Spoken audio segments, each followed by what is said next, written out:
বাঙালির পাহাড়ের প্রতি এক স্বাভাবিক দুর্বলতা আছে। তাই পাহাড়ের ছবি, বরফের ঢাল, চূড়োর ছবি দেওয়ালে টাঙিয়ে রাখে। টিভিতে পাহাড়ের ভ্রমণ কাহিনী দেখালে সে চ্যানেল বদলায় না, আর রবিবার দিন বসে খবরের কাগজে পাহাড়ে ভ্রমণের সমস্ত বিজ্ঞাপনগুলো মুখস্থ করে নেয়। আর সেই পাহাড় যদি হয় বিদেশে, তাহলে তো কথাই নেই। মাঙ্কি ক্যাপ, মাফলার গুছিয়ে বাঙালি একেবারে তৈরি। এইরকমই একটা সুযোগ এসে গেল কনিদের। কনি ওরফে কঙ্কনার মা, বাবা এবং তার সাথে কনিরও। দিদির বিয়ে হয়েছে 2 মাস হলো।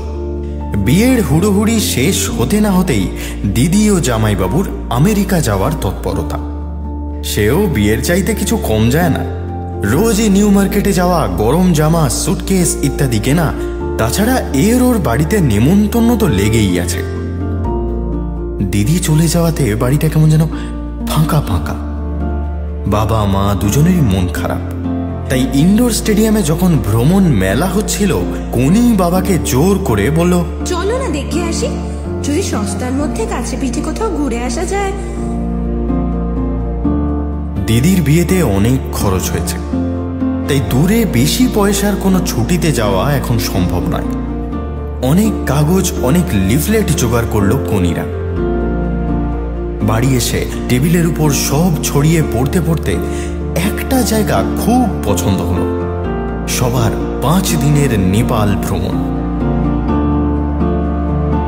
কাঠমান্ডু ও পোখরা 2 জায়গায় নিয়ে যাবে। হোটেল, প্লেন ভাড়া, জায়গা ঘুরে দেখানো আর ব্রেকফাস্ট নিয়ে মাথা পিছু 9,000 টাকা করে পড়বে।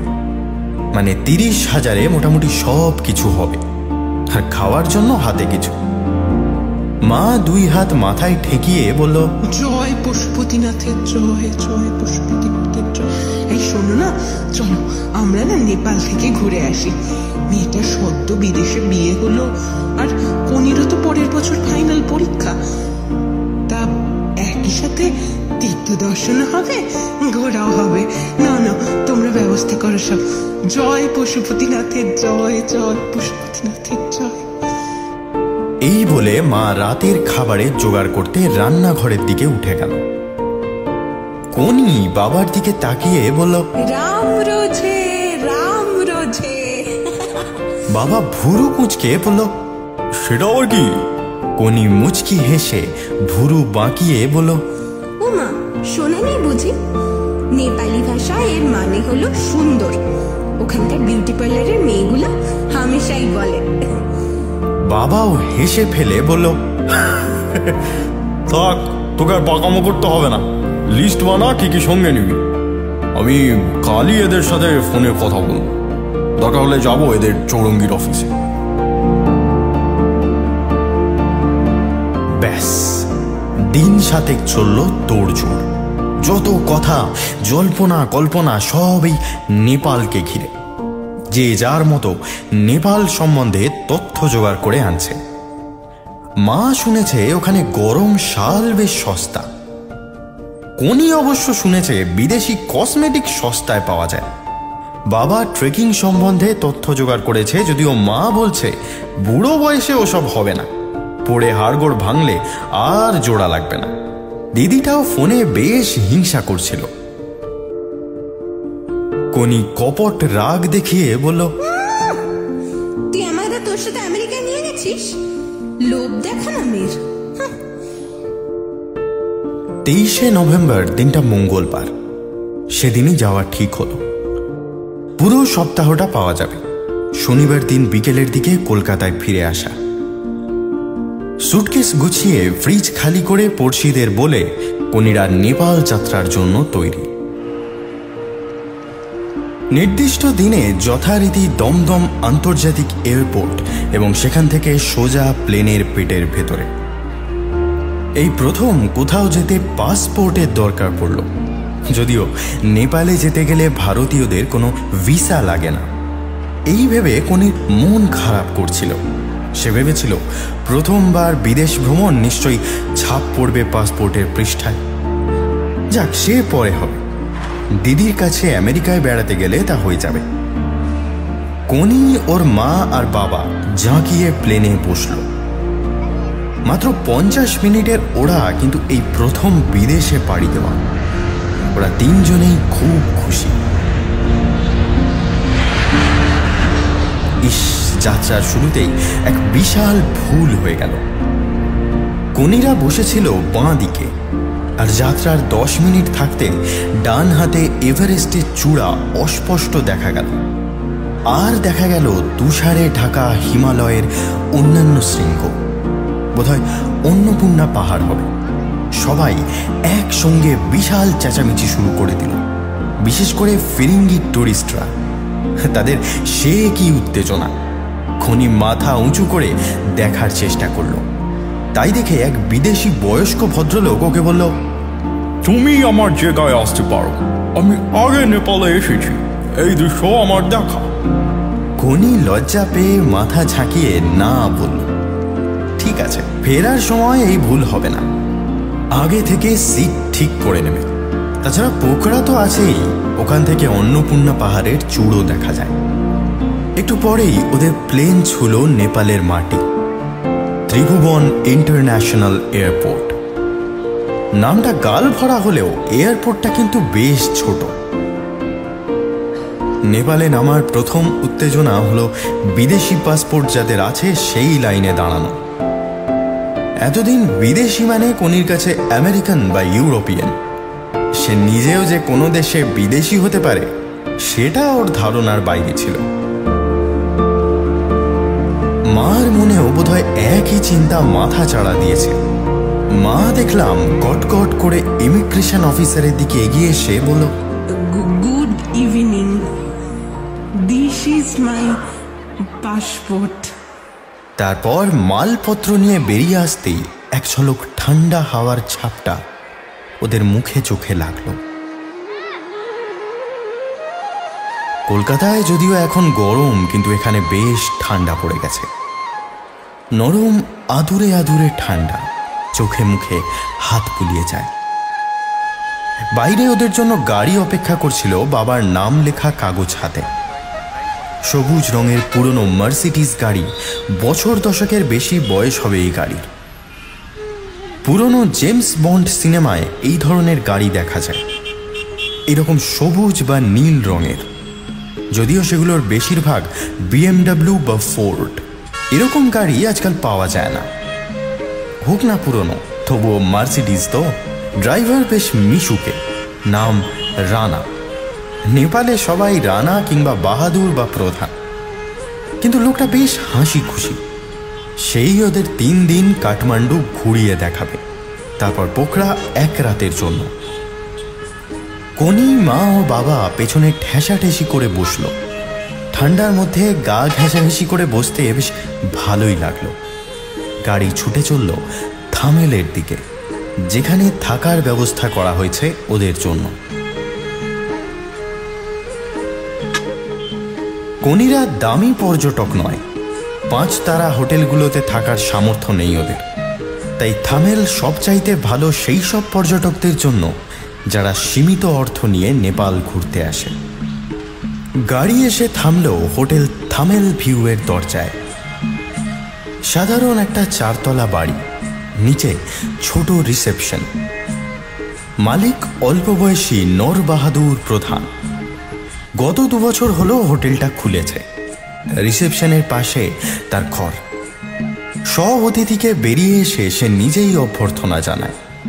কনির মা বাবাকে হাত তুলে নমস্কার জানিয়ে সে পরিষ্কার ইংরেজিতে বলল যে যদি কিছু দরকার হয় বা যখন দরকার হয় জানাতে। বেলবয় ওদের 2 তলার ঘরে নিয়ে গেল।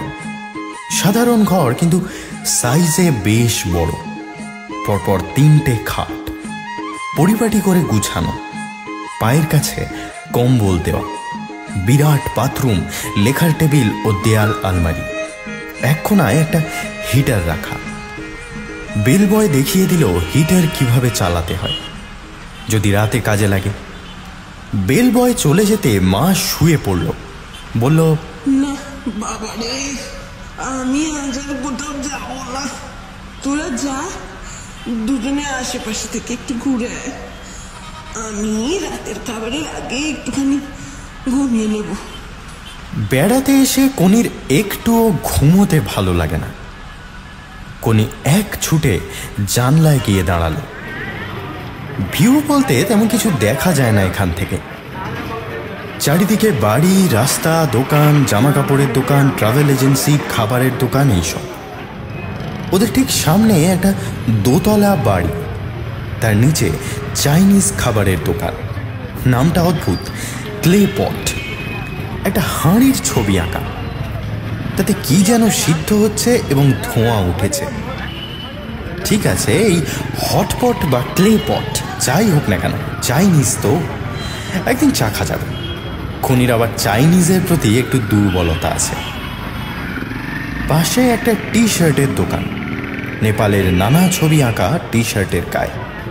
এইরকম কয়েকটা কিনতে হবে, নাহলে কলেজের বন্ধুরা জানবে কি করে যে উনি বেড়াতে গেছিল। উনি দাঁড়িয়ে দাঁড়িয়ে এইসব কথাই ভাবছিল। ঠিক তখন চাইনিজ দোকানের ওপরের দুটো ছোট জানলার একটার মধ্যে একটা মিষ্টি মেয়ের মুখ ভেসে উঠল।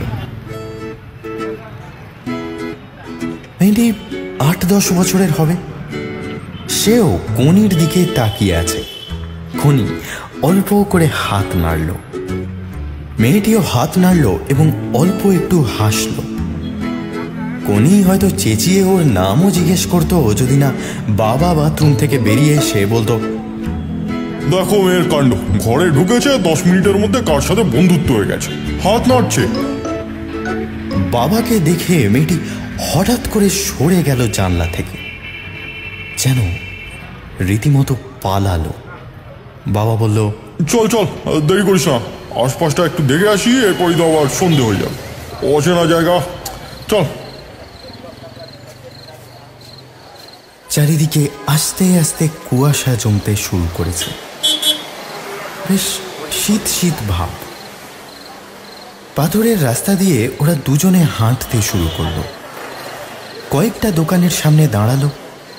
একটা এসটিডি বুথ থেকে দিদিকে ফোন করলো। ওর তখন ভোর রাত, ঘুম জড়ানো গলা। বেশি কথা হলো না। বাবার বোধ হয় দিদির জন্য মন কেমন করছে, তাই সামনের একটা কাপড়ের ব্যাগের দোকানে ঢুকে বাবা দিদির জন্য একটা সুন্দর দেখে পার্স কিনল। এখানে তাঁতিদের বোনা নতুন সুতো দিয়ে তৈরি পার্স। এদিক ওদিক ঘুরে ঘণ্টাখানেকের মধ্যে ওরা হোটেলে ফিরে এলো। এদিকে তখন ঘড়িতে 6টা বাজার আগেই চারিদিকে ঝুপ করে অন্ধকার নেমে এসছে। বাবা মা ঘরের মধ্যে গল্প করতে ব্যস্ত। কনি কিন্তু আবার জানলায় এসে দাঁড়ালো। কেন জানি না সামনের ওই বাড়িটা, ওই মিষ্টি দেখতে মেয়েটার মুখটা ওকে টানছে। জানলাগুলো এখন বন্ধ, কিন্তু ঘষা কাঁচের ভেতর থেকে আলো দেখা যাচ্ছে। দেখা যাচ্ছে মানুষের ছায়া ঘরের মধ্যে হাঁটা চলা করছে। সেদিন রাতে ওরা গরম soup, fried rice, chilli chicken দিয়ে ডিনার সেরে ঘুমিয়ে পড়ল। পরের দিন সকালবেলা পশুপতিনাথ দর্শন। বালিশে মাথা দিতেই তিনজনেই গভীর ঘুমে আচ্ছন্ন। সারাদিন কম ধকল তো যায়নি।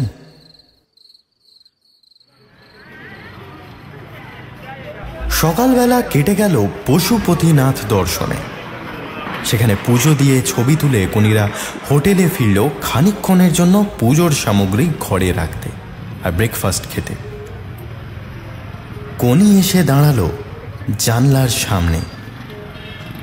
কনি দেখে মিষ্টি মেয়েটা আজও জানলার সামনে কনিকে দেখে হাত নাড়ল। কি হচ্ছে? কনি প্রায় চেঁচিয়ে বলে উঠল। একটা বিশাল আকার লোক জানলার সামনে এসে মেয়েটিকে চুলের মুঠি ধরে টেনে নিয়ে গেল। যন্ত্রণায় কাতর হয়ে উঠল মেয়েটির মুখ। কনির চিৎকার বোধহয় লোকটি শুনতে পেল। ক্ষণিকের জন্য সে জানলার কাছে ফিরে এসে মিলিয়ে গেল। কিন্তু এই কয়েকটা মুহূর্তেই লোকটির প্রাণ হিম করা দৃষ্টি কনিকে বিদ্ধ করল। কনি চুপ করে গেল, থতমত খেয়ে গেল। কনির বাবা মা দুজনেই ডেকে জিজ্ঞেস করল, কি হয়েছে রে? চেঁচিয়ে উঠলি কেন? কনি ওদের বোঝাবার চেষ্টা করল। শুনে মা বলল, এখানে এসে তোমার বীরত্ব দেখাতে যেও না। যাদের মেয়ে তারা বুঝবে বিদেশ বিভুঁয়ের কি দরকার। তাছাড়া নিশ্চয়ই কোনো দুষ্টুমি করেছিল। কনিও তাই ভাবল, নিশ্চয়ই ওদের কথা শোনেনি বা পড়াশোনা করেনি। এই ভেবে কনি নিজের মনকে সান্ত্বনা দিল, কিন্তু তার মনের ভেতরটা খচখচ করতে লাগলো, যেন কিছু একটা ঘটতে চলেছে। যাই হোক, আবার এক প্রস্থ বেরোনো। ফিরতে রাত 9টা। নিচে গিয়ে কোনো রকমে পরোটা মাংস খেয়ে এসে তিনজনেই ধূপ থাপ বিছানায়। যা পরিশ্রম গেছে সারাদিন। কনি মিনিট খানেকের জন্য জানলার কাছে গিয়ে দাঁড়িয়েছিল, কিন্তু কিচ্ছু দেখতে পায়নি। ঘরটা প্রায় অন্ধকার, মিটমিটে আলো জ্বলছে কোথাও। তাতে ঘরটা একটা ভৌতিক চেহারা নিয়েছে। কনির গা ছমছম করে উঠল। সে আর বিশেষ দাঁড়ালো না জানলার কাছে। খানিকক্ষণ পরে ওরা সবাই ঘুমিয়ে পড়ল। বাবার নাক ডাকা শুনতে শুনতে কনিও ঘুমের দেশে। মাঝরাতে একবার কনির ঘুম ভেঙে গেল কিসে যেন চিৎকার শুনে। কনি বুঝতে পারল না সে চিৎকার শুনেছে বাস্তবে না স্বপ্নে। খানিকক্ষণ এপাশ ওপাশ করে ঘুমিয়ে পড়ল।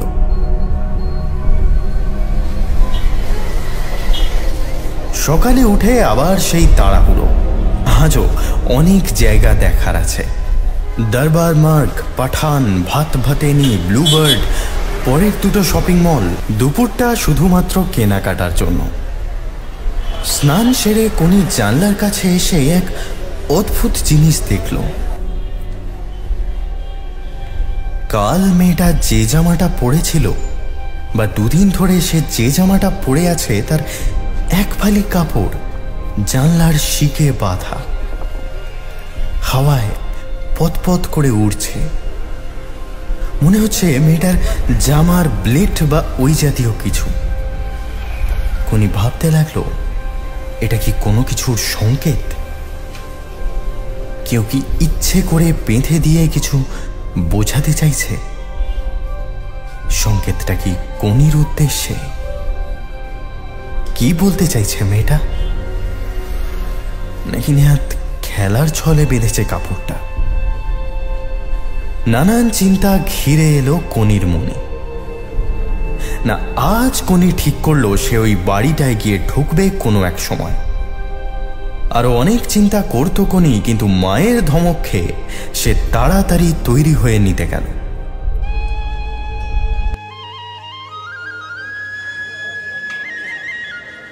এরপর সারাটা দিন কেটে গেল ঘুরতে, খেতে আর কেনাকাটা করতে। বাবা তো মাছের আচার দেখে পাগল। সেই ছোট্টবেলায় যখন বাবা আসামে থাকতো তখন শুঁটকি মাছের আচার খেত।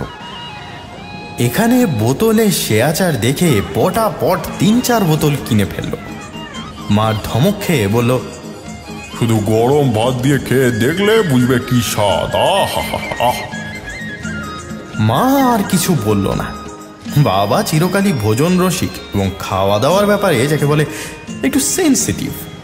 উলের জামা, চাদর, চাইনিজ স্যুপ, চাইনিজ বাসনের সেট সবই কেনা হলো। তারপর মা গিয়ে ঢুকলো গয়নার দোকানে। দিদির জন্য পছন্দ করে নেপালি গয়নার সেট ও মঙ্গলসূত্র। দিদি বিয়ে করে দূরে চলে যাওয়ার পর থেকে মা যেন দিদিকে নিয়ে একটু বেশি আদিক্ষেতা করছে।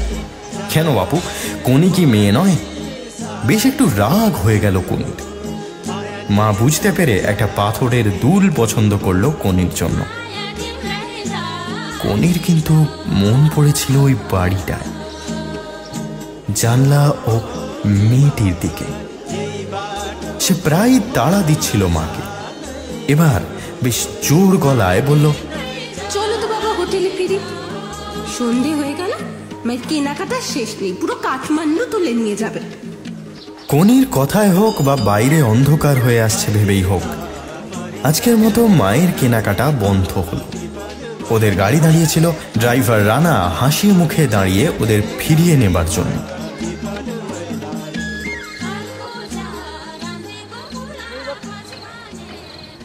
মিনিট 15 মধ্যে ওরা হোটেলের দরজায়। ঘরে ঢুকে মা সব জিনিসপত্র গুছিয়ে রাখতে লাগলো। কনি এগিয়ে গেল জানলার ধারে। সূর্য অস্ত গেছে, চারিদিকের আকাশ নীল, নিচে দোকানের ঝলমলে আলো। পুরো রাস্তাটা কেমন মায়াবী লাগছিল। সামনের জানলায় এখনো সেই কাপড়টা বাঁধা, কিন্তু কেউ কোথাও নেই। ঘরের মধ্যে জমাট অন্ধকার, আর সেই অন্ধকারের মধ্যে মনে হচ্ছে যেন কোনো গূঢ় রহস্য লুকিয়ে আছে, নাকি সবটাই কনির কল্পনা।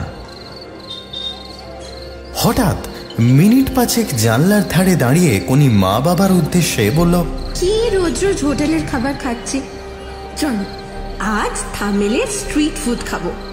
মানে স্ট্রিট বা একেবারে রাস্তার খাবার নয়, রেস্টুরেন্টে তো খেতে পারি।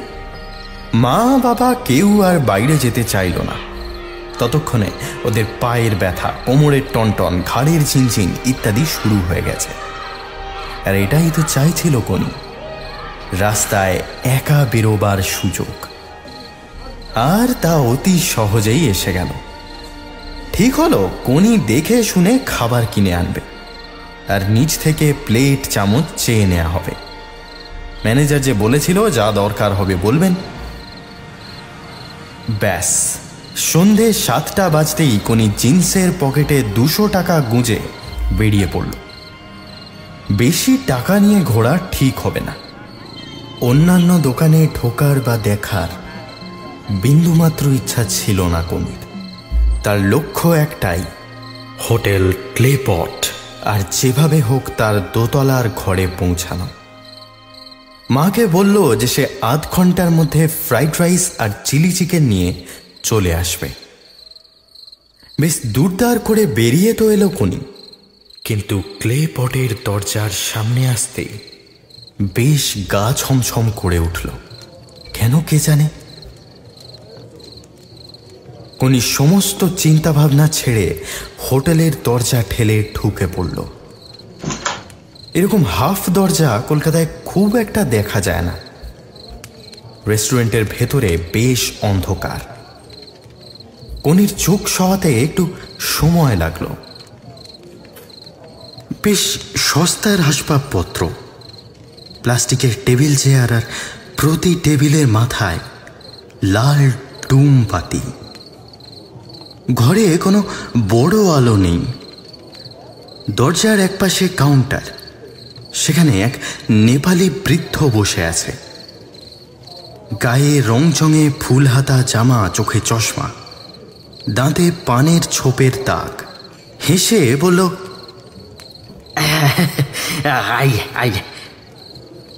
আর হাত বের করে একটা টেবিল দেখিয়ে দিল।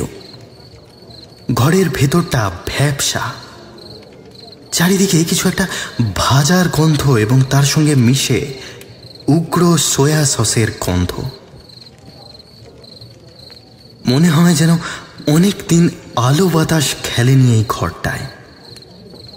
খাবারের গন্ধের সঙ্গে মেশানো এক পুরনো ভ্যাপসা সোঁদা গন্ধ। কনি ইতস্তত করে সামনের একটা টেবিলের চেয়ার টেনে বসল। মনে মনে ভাবল আসাটা উচিত হয়েছে কিনা। একটা অল্প বয়সী নেপালি ছেলে এসে ওর সামনে ঠক করে এক গ্লাস জল রাখলো টেবিলে এবং সামনে একটা তেল চিটচিটে মেনু কার্ড এগিয়ে দিল। কার্ডটা অনেক পুরনো, কিন্তু দামের জায়গায় নতুন করে কাগজ এঁটে তাতে নীল রঙের পেনের কালি দিয়ে দাম লেখা হয়েছে। কোনি একবার চোখ বুলিয়ে নিয়ে বলল, 2 প্লেট ফ্রাইড রাইস और 2 প্লেট চিলি চিকেন बोनलेस। ছেলেটার ভাব দেখে মনে হলো খুশি হয়নি। অর্ডার শুনে একটা দীর্ঘশ্বাস ফেলে মেনুটা উঠিয়ে চলে গেল একটা পর্দার আড়ালে। কোনি মিনিট 5 চুপ করে বসে থাকলো, চারিদিকে তাকিয়ে দেখতে লাগলো, কিন্তু বসে থাকতে বা খাবার নিতে তো সে আসেনি। তাই খানিক পরে সে উঠে দাঁড়ালো, ধীর পায়ে এগিয়ে গেল কাউন্টারের কাছে।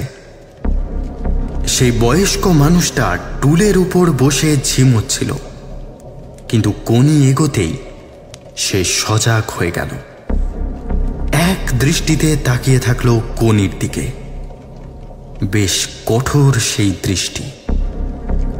কোনি এগিয়ে গিয়ে মিষ্টি হেসে বলল, টয়লেট প্লিজ। কোনির হাসি বোধহয় কাজ দিল, ওকে ডান হাত তুলে দেখিয়ে দিল। কোনি এগিয়ে দেখল পর্দার আড়ালে একটা লাল দরজা, তাতে পুরুষ ও মহিলার ছবি আঁকা। নিশ্চয়ই এটাই টয়লেট হবে, কিন্তু কোনির টয়লেটে যাওয়ার কোনো ইচ্ছা ছিল না। সে আনাচে কানাচে উঁকি দিতে থাকলো।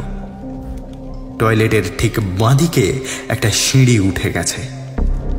জায়গাটা বেশ অন্ধকার, তাই রেস্টুরেন্টের ভেতরে বসে দেখা যায় না।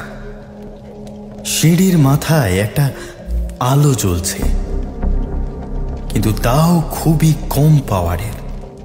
সিঁড়িগুলোর ধাপও পরিষ্কার দেখা যায় না। কোনি মনে মনে স্থির করল যে তাকে ওপরে গিয়ে দেখতে হবে। মনে মনে ইষ্ট দেবতার নাম একবার জপ করে কোনি সিঁড়ি চড়তে লাগলো। খুবই সাবধানে পা টিপে টিপে উঠলেও কাঠের সিঁড়ি পায়ের ভারে ক্রিক ক্রিক করে শব্দ করতে লাগলো। ধীরে ধীরে সন্তর্পণে কোনি ওপরে উঠে এলো। ওপরে দুটো ঘর। কোনিদের হোটেল থেকে ঘর দুটো দেখা যায়। যে ঘরে, অর্থাৎ ডান দিকের ঘরে যেখানে বাচ্চা মেয়েটিকে দেখা গেছিল, কোনি সেদিকে এগিয়ে গেল। দরজা বন্ধ, কিন্তু ভেতর থেকে কার ভারী কণ্ঠস্বর শোনা গেল। কাউকে ধমকে কথা বলছে, আর চাপা একটা গোঙানির শব্দ। কোনি হাত দিয়ে চাপ দিতে দরজাটা খুলে গেল। ভেতরে অল্প আলো থাকলেও সে পরিষ্কার দেখতে পেল যে দেওয়ালে পিঠ রেখে সার দিয়ে বসে আছে জনা 10 ফুটফুটে মেয়ে। বয়স 5 থেকে 10 বছরের মধ্যে হবে। সবার চোখে ভয়, মুখে ক্লান্তির ছাপ, যেন অনেক দিন ভালো করে খায়নি বা ঘুমায়নি। ওদের সামনে দাঁড়িয়ে সেই অতিকায় লোকটি, যাকে কোনি জানলার সামনে এক ঝলক দেখেছিল। লোকটি নেপালি ভাষায় ওদের খুব ধমকাচ্ছে, আর মেয়েগুলো ভয়ে জড়সড় হয়ে বসে আছে। ওই মেয়েগুলোর মধ্যে সেই মেয়েটিও আছে যে কোনিকে হাত নেড়েছিল। কোনি ওদের দেখতে দেখতে অন্যমনস্ক হয়ে গেছিল। হঠাৎ সেই অতিকায় লোকটি চকিতে কোনির দিকে ঘুরে তাকালো। কোনি প্রথমে থতমত খেয়ে গেলেও তার সম্বিত ফিরে এলো। সে ছুটে ওখান থেকে দৌড়ে সিঁড়ি দিয়ে নেমে এলো। পেছনে দুর্দার শব্দে বুঝতে পারলো লোকটি ওর পেছনে ধাওয়া করেছে। সিঁড়ির নিচে পৌঁছতেই লোকটি চেঁচিয়ে কি যেন বলল। রান্নাঘর থেকে ছুটে চলে এলো সেই ছোকরা মতন ছেলেটি যে অর্ডার নিয়েছিল। কোনি তাকে এড়িয়ে প্লাস্টিকের চেয়ার মাটিতে ফেলে দরজায় ধাক্কা মেরে এক নিঃশ্বাসে দৌড়ে বাইরে চলে এলো। ছুটে ওদের হোটেলে পৌঁছে তবে থামল। ওর ধাতস্থ হতে মিনিট 5 লাগলো। মনে মনে এতক্ষণ যা ঘটে গেছে তা একবার গুছিয়ে ভেবে নিল। নিজেদের রুমে না গিয়ে সে সোজা গেল ম্যানেজারের ঘরে, অর্থাৎ মালিকের ঘরে। হোটেলের মালিক অর্থাৎ মিস্টার প্রধান ঘরেই ছিল। কোনিকে এভাবে ঘরে ঢুকতে দেখে হকচকিয়ে গেল। কোনি কোনো কিছু বলার অপেক্ষা না রেখে চেয়ার টেনে বসে সব বলতে লাগলো। প্রায় মিনিট 5 অনর্গল কথা বলে সে থেমে হাঁপাতে লাগল। প্রধান ওর দিকে জলের গ্লাস এগিয়ে বলল, আপনি বসুন, আমি কতগুলো ফোন করি। আপনার অনুমান যদি সত্যি হয় তাহলে এটি একটি ভয়ঙ্কর মেয়ে পাচারকারীর গ্যাং। আমাদের যা কিছু করতে হবে এক্ষুনি করতে হবে, কেন ওরা আপনাকে দেখে নিয়েছে, বুঝেছে যে আপনি সন্দেহ করেছেন, তাই ওরা মেয়েগুলোকে সরাবার ব্যবস্থা করবে। তাই আমাদের হাতে খুব কম সময় আছে। বলেই প্রধান একে একে ফোন করতে লাগলো। খানিকক্ষণ পরে কনির দিকে ফিরে বলল, সব ব্যবস্থা হয়ে গেছে, আধ ঘন্টার মধ্যে পুলিশ আসছে। আর আসছে স্বেচ্ছাসেবী সংস্থা দর্পণা, এরা বাচ্চাদের চোরা কারবারিদের হাত থেকে রক্ষা করে। আপনি আপনার মাকে বলে আমাদের সাথে চলুন। কনি ওপরে গিয়ে দেখলো মা বাবা বসে টিভি দেখছে। ওকে দেখে মা বলল, কিরে কনি, এত দেরি করলে খাবার কোথায়? কনি টিভিটা বন্ধ করে ওদের সব কিছু বোঝালো। মা শুনে বিশেষ খুশি হলো না, মাথার রগ আঙুল দিয়ে টিপে বলল, ওরে, তোর কি দেশের বাইরে গিয়েও শান্তি নেই? গোটা পৃথিবীটাকে উদ্ধার করার দায় কি তোর ওপর? ওরা সব শয়তান লোক। বাবা চুপ করেছিল, উঠে দাঁড়িয়ে পায়ে চটি গলিয়ে বলল, চল, আমিও যাবো তোর সাথে। তোর হাতে তুমি একা যাবে না। বাবা রেগে গেলে বা বিরক্ত হলে কনিকে তুমি বলে সম্বোধন করে। কনি ভালো মেয়ের মতো বাবার পেছনে পেছনে সিঁড়ি দিয়ে নেমে প্রধানের ঘরে গেল। প্রধান ওদের দেখে উঠে দাঁড়িয়ে বলল, চলুন চলুন, দর্পণা সংস্থার দিদিরা এসে গেছে, পুলিশও এলো বলে বাড়িটাকে ঘিরে ধরবে।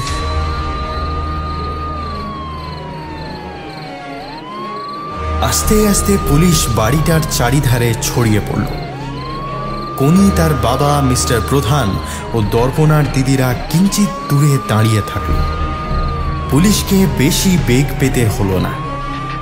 বাচ্চাদের নিজের ঘরে জড়ো করা হয়েছিল। বাইরে একটা ভ্যান এসেছে, সেটা করে নিয়ে অন্য জায়গায় রেখে আসার প্ল্যান ছিল। পুলিশ সেই বিশালাকার লোকটা, দুটি অল্প বয়স্ক ছেলে এবং সেই বৃদ্ধ ভদ্রলোককে গ্রেফতার করে নিয়ে গেল। দর্পণার দিদিরা নিয়ে গেল বাচ্চাদের। পুলিশ অফিসার এসে কনিকে অসংখ্য ধন্যবাদ জানালো স্বেচ্ছাসেবী সংস্থার লোকেরা। আজ কনির জন্য এই শিশু চোরাচালানকারী চক্রটির কিছু লোক ধরা পড়েছে এবং উদ্ধার করা গেছে জনা দশেক ফুটফুটে মেয়েকে। কনি কিছু না বলে লাজুক লাজুক ভাবে হাসতে লাগলো। কনির বাবা অফিসারকে জিজ্ঞেস করলো যে তারা কাল পোখরার উদ্দেশ্যে যেতে পারে কিনা। পুলিশের উচ্চপদস্থ সেই অফিসার হেসে বললেন, নিশ্চয়ই যাবেন, 100 বার যাবেন, এবং থাকবেন আমাদের নিজস্ব গেস্ট হাউসে। আমি সব ব্যবস্থা করে দেবো। আপনাদের পোখরা ঘুরে দেখাবে পুলিশের জিপ। কনি ম্যাডামের জন্য আমরা এইটুকু করতে পারি। করমর্দন করে হাত নেড়ে কনিরা বিদায় নিল। সবে এক পা এগিয়েছে, হঠাৎ কনিকে পেছন থেকে এসে কে জাপটে ধরল। কনি হকচকিয়ে গেছিল।